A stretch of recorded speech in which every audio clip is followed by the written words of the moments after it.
آج شادی کی پہلی صبح اور پہلا دن تھا اور خوشیوں بھری شروعات تھی ان کی۔ ایک ساتھ وہ پچھلے 10 منٹ سے اسے مسلسل اٹھا رہا تھا، پر وہ پوری طرح نیند میں غرق تکیے میں منہ دیے سو رہی تھی۔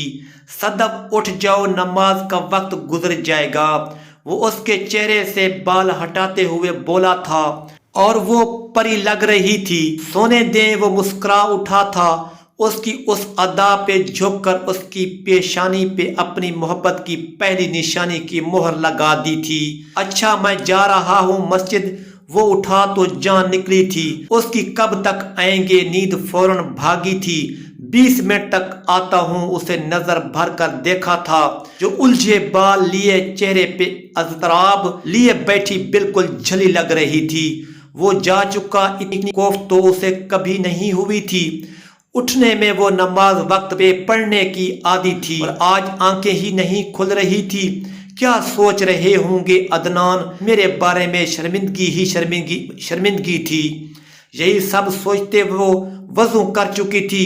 وہ جائے نماز پر کھڑی ہونے لگی تو اس کو عدنان کا خیال آنے لگا۔ وہ خیال جھٹک کر پھر سے نیت باندھنے والی تھی، اسے اپنے پیچھے عدنان کی آواز سنائی دی۔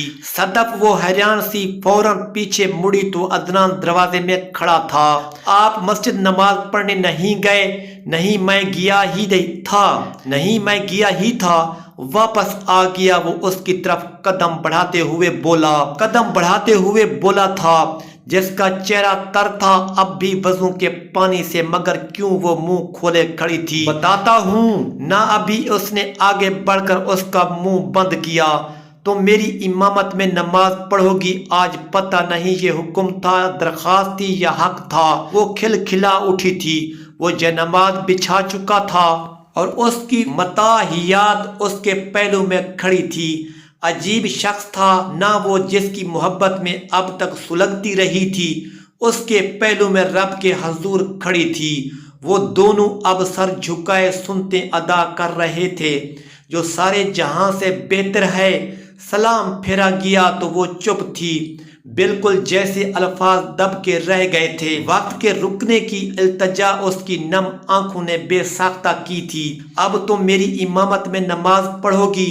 وہ مسکرایا تھا جو سر جھکائے کھڑی تھی، جیسے ابھی رو پڑے گی۔ سورت والضحیٰ اور سورت علم نشرح کی تلاوت کمرے کی مدھم آواز دل پہ اثر کر رہی تھی، اور وہ اپنے من چاہے شوہر کی امامت میں فرض ادا کر رہی تھی۔ پھر جب فرض بھی ادا کر لیے تو سلام پھیرا گیا تھا، سلامتی کی دعا دے دی گئی تھی، فرشتوں کا آمین قبول کر لیا تھا، تو جیسے وقت پھر سے چل پڑا تھا۔ وہ اب اس کا ہاتھ تھام کر اب وہ اس کی لمبی مخروطی انگلیوں کے پوروں پر درود شریف کی تسبیح کر رہا تھا۔ وہ اس کا لمس محسوس کر رہی تھی اور اتنا خوبصورت محسوس کر رہی تھی کہ بے ساختہ دل چاہا کہ اس کی بھوری آنکھوں میں جھانک لے اور کہے کہ کہا تھا نہ تمہاری ہوں، لو آج رب کے سامنے بھی گواہی دے دی، پر نظریں اٹھنے سے انکاری تھی۔ وہ سر جھکائے بس اسی کی انگلیوں کو دیکھ رہی تھی جو پورے استحقاق سے اس کی انگلیوں کے پوروں پر تسبیح پڑھ رہی تھی۔ کہیں لگتا کہ آنسو اٹھی جھلک پڑیں گے تو کہیں دھیمی سی مسکان اس کے لبوں کا احاطہ کر رہی تھی، ایک سکون و اطمینان کے ساتھ جیسے رگ اور دل میں اتر رہا تھا۔ تسبیح مکمل ہوئی تو دونوں سر جھکائے بند آنکھیں لیے۔ اب کچھ مانگنا باقی رہ گیا تھا کیا؟ اب تو بس شکر ہی شکر تھا۔ وہ پورا اس کی طرف مڑا تھا اور آگے بڑھ کر پھونک دیا تھا۔